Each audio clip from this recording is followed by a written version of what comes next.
हिसार लोकसभा के अंदर इस समय मौजूद हैं और क्या कुछ सियासी घमासान चल रहा है, क्या कुछ रणनीति चल रही है, चर्चा करेंगे। हमारे साथ दो धुरंधर मौजूद हैं राजनीति के।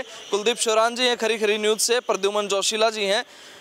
सर, किस तरह का माहौल है? हिसार लोकसभा में मौजूद हैं। अभी तक जो है रणजीत सिंह ही मैदान में है, कांग्रेस का भी प्रत्याशी नहीं आया है, लेकिन उसके बावजूद कैसे किस तरह के हालात हैं? देखिए उन्होंने अभी तक क्या है, चुनाव का जो गर्माहट होनी चाहिए चुनाव में वो नहीं आई है। उसकी बड़ी वजह यही है कि कांग्रेस का कोई प्रत्याशी नहीं है, अभी तक इनके अलावा कोई प्रत्याशी नहीं है।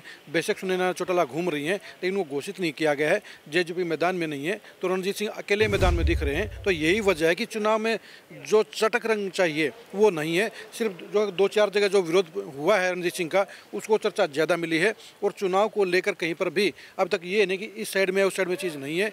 जब तक प्रत्याशी घोषित नहीं होगा कांग्रेस का, तब तक चुनाव को रफ्तार नहीं मिलेगी। जोशीला भाई, कहाँ कितना जोश है? देखो, फिलहाल दो चीज़ें हैं। एक तो प्रत्याशी घोषित ना होना, दूसरा अभी हिसार लोकसभा जो क्षेत्र वो टोटली एक किसान बेल्ट ही है और यहाँ के जो लोग हैं वो खेती किसानी में भी जुटे हुए हैं। दूसरी बड़ी बात, जैसा अभी शोरान साहब ने बताया कि कांग्रेस कहीं मैदान में आज के दिन दिखाई नहीं दे रही है। जो लोग कांग्रेस की टिकट मांग रहे हैं वो भी कहीं कोई संपर्क में नहीं है लोगों के। वो सिर्फ आला कमान में अपनी दिल्ली दौड़ धूप कर रहे हैं। जेजेपी के नेता कहीं कहीं घूम रहे हैं, लेकिन उनको लोग सुनने के लिए नहीं आ रहे हैं। और उसका एक बहुत बड़ा मामला यही है कि दुष्यंत चौटाला से लोगों में बड़ी नाराज़गी आज के दिन देखी जा रही है। इस लोकसभा क्षेत्र ने दुष्यंत चौटाला को सिर आंखों पर बैठाया। यही वो लोकसभा क्षेत्र था जहां से वो सबसे कम उम्र के सांसद चुने गए।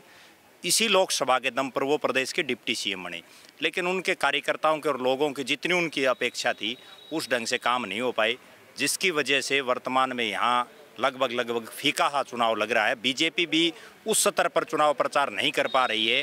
हालांकि प्रदेश के जो वर्तमान मुख्यमंत्री हैं नायब सिंह सैनी, वो हिसार में भी जनसभा कर चुके हैं, हांसी में कर चुके हैं, बवानी खेड़ा कर चुके हैं, उकलाना कर चुके हैं। और जो प्रदेश के पूर्व मुख्यमंत्री हैं मनोहर लाल खट्टर जी, वो नलवा हल्के में भी कर चुके हैं, हिसार में भी कर चुके हैं, कल बरवाड़ा में भी वो करेंगे। उसके बावजूद कहीं कोई चुनाव जो है दिखाई दे नहीं रहा। बीजेपी भी सही ढंग से जिस नीयत से लगना चाहिए उस हिसाब से चौधरी रणजीत सिंह के साथ अभी तक दिखाई नहीं दे रही है। आपने बताया जिस तरह से बैटिंग हो चुकी है हर हल्के में तकरीबन रैलियां करके, सर कितना सहमत है इनकी बात से? बैटिंग हो चुकी है, लेकिन क्या वो चीज़ें प्रैक्टिकल तौर पे नीयत से बीजेपी उतार पाई है? देखिए मैं बिल्कुल 100% सहमत हूँ जोशीला की बात से। सबसे बड़ी बात है कि जब तक बीजेपी के सारे नेता एक्टिव नहीं होंगे, अपने अपने हलकों को नहीं संभालेंगे, तब तक इलेक्शन को रफ्तार नहीं मिलेगी जो जीतने के लिए चाहिए। आप देखिए जो है रणजीत सिंह डेली आपको दिखाई देंगे जो है परिचर्चा में, चर्चा में, प्रोग्रामों में, लेकिन कहीं पर आपको कैप्टन नज़र नहीं आएंगे, कहीं पर आपको जो है कुलदीप बिश्नोई नज़र नहीं आएंगे। अचरज की बात है कि बिश्नोई परिवार गायब है प्रदेश से, और उनका एक इम्पोर्टेंट यहाँ पर उनका चुनाव का वोट बैंक भी है। ऐसे में जब तक सारे मिल के नहीं लड़ेंगे, मिल के कंपेन नहीं करेंगे, यहाँ पर आज मैं मानता हूँ जो आज मीटिंग थी हिसार की, उसमें कम से कम 500,000 वर्कर होने चाहिए थे। यानी कि जो कंटिन्यूटी जो चेन सिस्टम होना चाहिए वो चेन सिस्टम अभी तक नहीं बना है। यानी बीजेपी का जो जोशीला ने कहा कि जो सिस्टम आमतौर पे होता है चुनाव लड़ने का, उस हिसाब से अब तक कोई माहौल नज़र नहीं आया है, कोई एकता नज़र नहीं आई है, कोई ट्यूनिंग नज़र नहीं आई है, और वो भागम भाग नज़र नहीं आई है। यही वजह है कि चुनाव को मैं आज की तारीख में सिर्फ 10 और 15% ही एक्टिव मानता हूँ। क्या कहना? एक खास बात और मैं बताऊँ, कल नलवा विधानसभा क्षेत्र के कैमरी गाँव में पूर्व मुख्यमंत्री मनोहर लाल खट्टर जी की रैली थी, और वहाँ जो चूँकि ये वो इलाका था नलवा और आदमपुर का जहाँ चौधरी भजनलाल का अपना एक रुतबा रहा है, और जो 2 नंबर पर रहे थे जिनको पिछली बार कांग्रेस पार्टी की टिकट खुद कुलदीप बिश्नोई ने दिलाई थी, वो नेता भी मंच पर कहीं दिखाई नहीं दिए। ना वहाँ भव्य बिश्नोई थे और ना ही जो उनके कोई प्रतिनिधि थे, वो कहीं नज़र नहीं आए। इसके अलावा आज चौधरी रणजीत सिंह चौटाला ने हांसी से शुरू करके हांसी, उसके बाद नारनौंद, उचाना और उकलाना और लास्ट में हिसार, 5 जगह अपने कार्यालयों में मीटिंगें ली। जिस तरह से 3 मुख्य जो टिकटार्थी थे हिसार लोकसभा के, जिनमें सबसे बड़ा जो चेहरा था कुलदीप बिश्नोई, कैप्टन अभिमन्यु, और एक चेहरे को हम सब भूल रहे हैं, वो चेहरा प्रोफेसर छत्रपाल सिंह जो पूर्व मंत्री रहे हैं और इस इलाके के वो बड़े नेताओं में शामिल रहे हैं। वो तीनों पूरी तरह से नदारद हैं। खुद मनोहर लाल जी ने भी काफ़ी प्रयास कर लिए और उनके जो एक खास नेता थे उसके घर भी वो गए हैं कि किसी तरह से कुलदीप बिश्नोई से बात हो जाए, लेकिन ऐसा कुछ हो नहीं पाया। जब तक ये तमाम बड़े नेता यहाँ चुनावी मैदान में नहीं उतरेंगे तब तक जो है कहीं कोई चुनावी माहौल ही नहीं दिखाई देगा आज के दिन। देखिए, सिंपल सी बात है, अभी बीजेपी को ज़्यादा नुकसान नहीं हुआ है, लेकिन अगर कांग्रेस का कैंडिडेट आ गया, उसमें भी एक चीज़ है कि कांग्रेस का कैंडिडेट कौन होगा, जो सलाह जी मानेंगे, क्योंकि जो 4 अलग अलग फैसलों जो दावेदारी है, उस दावेदारी के हिसाब से भी चुनाव का माहौल अलग अलग बनेगा। अगर ब्रजेंद्र सिंह आते हैं अलग गेम बनेगी, अगर जेपी चुनाव में उतरते हैं तो अलग माहौल बनेगा, अगर घोड़ेला चुनाव में आते हैं तो अलग तस्वीर बनेगी। यानी बीजेपी पास भी मौका है कैश करने का, डैमेज कंट्रोल कर ले, अपने नेताओं को मनाने। अगर कांग्रेस की लिस्ट आ गई और कांग्रेस एक्टिव होगी तो उसके बाद ना तो टाइम बचेगा और ना ही ऑप्शन बचेंगे, तो उन हालात में फिर चुनाव के लिए दिक्कत पैदा हो सकती है। आज रणजीत सिंह का विरोध के बावजूद, आज ये बाकी के नेताओं के जो है नॉन कोऑपरेशन के चलते, बेशक से वो चुनाव ग्राफ ऊपर नहीं है, लेकिन अकेले चुनाव मैदान में होने के चलते आज की तारीख में उनका अकेला चुनाव मूवमेंट दिखता है। तो उनके लिए ये बेस्ट ऑप्शन है, बेस्ट चांस है कि जल्दी से जल्दी अपने रूठे हुए नेता को मना लें और अपने चुनाव को कंबाइंड टीम के तौर पर चलाएं। अगर टीम गेम नहीं बना तो दिक्कतें बढ़ेंगी और कांग्रेस का कैंडिडेट आते ही फिर वहाँ पर हलचल बढ़ेगी, तो उस दिशा में बीजेपी के लिए चुनौतियाँ बढ़ेंगी। इसमें एक खास बात और बताऊं, अभी जो चुनाव चल रहा है उसमें लोग रणजीत सिंह को तो पसंद कर रहे हैं, विरोध कहीं रणजीत सिंह चौटाला का दिखाई नहीं दे रहा, विरोध सिर्फ बीजेपी का हो रहा है। क्योंकि बीजेपी ने जो किसान कानून जब वो लाए और उसके बाद 13 महीने दिल्ली के बॉर्डरों पर किसान बैठे रहे, हर जगह सिर्फ हलचल एक ही है कि हम बीजेपी का विरोध कर रहे हैं। रणजीत सिंह बड़ी आदमी है और रणजीत सिंह एक संघर्षशील है, जो आदमी 32 साल में जो है चुनाव लगातार हारता रहा और 32 साल बाद वो चुनाव जीता। उसके बावजूद जिस तरह से बीजेपी के नेता उसका साथ नहीं दे रहे, ये कहीं ना कहीं दाल में काला आज के दिन कम से कम दिखाई दे रहा है। और भी जो नेता आ रहे हैं, उनके कार्यक्रमों में आ रहे हैं, उनमें भी एक सबसे बड़ी समस्या ये हो रही है कि जैसे किसी एक नेता को एक हल्का सौंप दिया जो वहाँ का विधायक है, हर विधानसभा क्षेत्र में 4-4, 5-5 आदमी टिकटार्थी हैं, वो बाकियों को सूचना नहीं देते। अकेला आदमी तो कोई चुनाव जिता नहीं सकता। आज भी वो चीज़ें देखने को मिली, जिस पर खुद रणजीत सिंह चौटाला को भी और तमाम जो बीजेपी के यहाँ जिनको कार्यभार सौंप रखा है, उन सभी नेताओं को उस पर ध्यान देना होगा। एक बड़ी समस्या हिसार में ये आई बीजेपी के सामने, जिस नेता ने को बीजेपी ने यहाँ लोकसभा का संयोजक प्रभारी लगाया, सुभाष बराड़ा को, वो सुभाष बराड़ा जब तक टिकट नहीं बटी थी तब तक इस क्षेत्र में पूरे एक्टिव थे, उन्होंने कई बार मीटिंगें ली, लेकिन एकाएक उनको पूरे प्रदेश का बना दिया गया और उसके बाद वो लगभग इस क्षेत्र से नदारद रहे।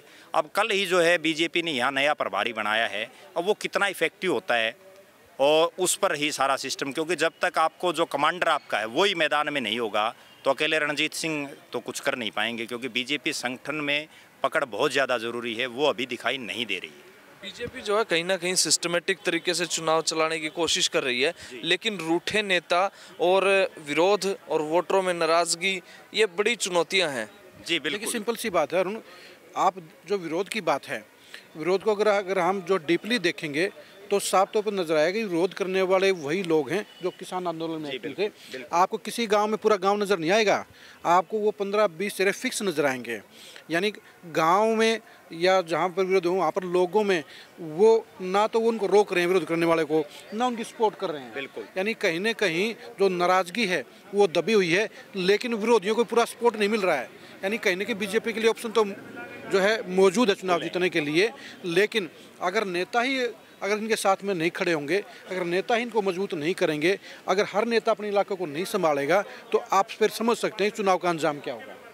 एक मोटा सा सर्वे भी आया था जिसमें कांग्रेस को 2 से 3 सीटें आती हुई दिखाई दे रही थी, जिसमें रोहतक लगा लीजिए, सिरसा लगा लीजिए और ये लगा लीजिए, काफ़ी क्रशुअल चीज़ें हैं ये, इनमें बहुत ज़्यादा मैनेज कर। सिंपल सी बात है कि वो इफ एंड बट में है कि अगर ये कैंडिडेट यहाँ से आएगा तो इस पार्टी का अपर हैंड रहेगा। जब तक प्रत्याशी डिक्लेयर नहीं होंगे तब तक मैं इन बातों के ऊपर मैं जो गंभीरता से नहीं लेता, क्योंकि लिस्ट आने के बाद ही फाइनल मुकाबला बनेगा कि कौन सी सीट के ऊपर हालात कैसे बनेंगे, किस पर बीजेपी आगे रहेगी, किस पर कांग्रेस आगे रहेगी, ये बात बनेगी। इसमें क्या लगता है? देखो, अभी तक कांग्रेस के प्रत्याशी की भी इंतजार है और सबसे बड़ी बात यह है कि बेशक जेजेपी और इनेलो का उस स्तर पर आधार नहीं है, लेकिन उनके प्रत्याशियों पर भी चुनाव डिपेंड रहेगा। वो जाट प्रत्याशियों को चुनावी मैदान में उतारते हैं। चौधरी देवीलाल के परिवार से ही जैसे पीछे चर्चा थी कि नैना और सुनैना चौटाला दोनों आएंगी, वो आती हैं। या एक चर्चा अभी और चल रही है कि जेजेपी किसी बैकवर्ड चेहरे पर भी यहाँ से गेम खेल सकती है। जब तक प्रत्याशी डिक्लेयर नहीं होते तीनों मुख्य दलों के, तब तक कहीं कोई हार जीत या वो मायने बड़ी दूर की बातें हैं। दूसरी बड़ी बात ये है कि बीजेपी का, जैसा अभी शोरान साहब ने बताया, BJP man to man marking करने वाली पार्टी है। इनके पास जितना डाटा है वो किसी पार्टी के पास नहीं है। जो इनकी मैनेजमेंट है, बशर्ते उस मैनेजमेंट पर काम होना शुरू हो जाए। अभी लगभग 17-18 दिन टिकट डिक्लेयर हुए होंगे, लेकिन उस स्तर पर चुनाव नहीं जा पाया है। हालांकि केवल हिसार की बात नहीं, और भी बहुत से ऐसे लोकसभा क्षेत्र हैं जहां बीजेपी का चुनाव अभी तक नहीं उठ पाया है। और उसका सबसे बड़ा कारण यही है कि जब सामने वाला प्रत्याशी ही मैदान में नहीं है तो आप बोलोगे क्या? सिर्फ मोदी के नाम पर आप वोट मांग सकते हो। विकास के नाम पर अगर बात करेंगे हिसार की, तो उसमें सबसे बड़ी समस्या ये है कि जो यहाँ का मौजूदा सांसद था, जो बीजेपी के चुनाव चिन्ह पर जीता था, वो आज कांग्रेस में चला गया। उसके ऊपर आप बात कर नहीं सकते। सिर्फ आप मोदी के नाम पर वोट मांग सकते हैं, या चौधरी रणजीत सिंह चौटाला की छवि और जो उनके महकमे के जो काम है उस पर ही आप वोट मांग सकते हो, जब तक सामने वाला प्रत्याशी नहीं आता। देखिए, सही बात की जो शिलेना कि जो मुद्दों की पॉलिटिक्स इस समय यहाँ पे नहीं गरमाई है। यहाँ बात सिर्फ एक चीज़ की कि वोट मोदी के नाम पे मिलेंगे और जो है विरोध बीजेपी और जेजेपी का होगा। बिल्कुल, क्योंकि कांग्रेस के पास जो फेस की जो पॉलिटिक्स है, फेस पे चंद्रमोहन आता कुछ और हालात होते। बिल्कुल, अगर घोड़ेला बैकवर्ड से आते तो हालात कुछ और बनेंगे।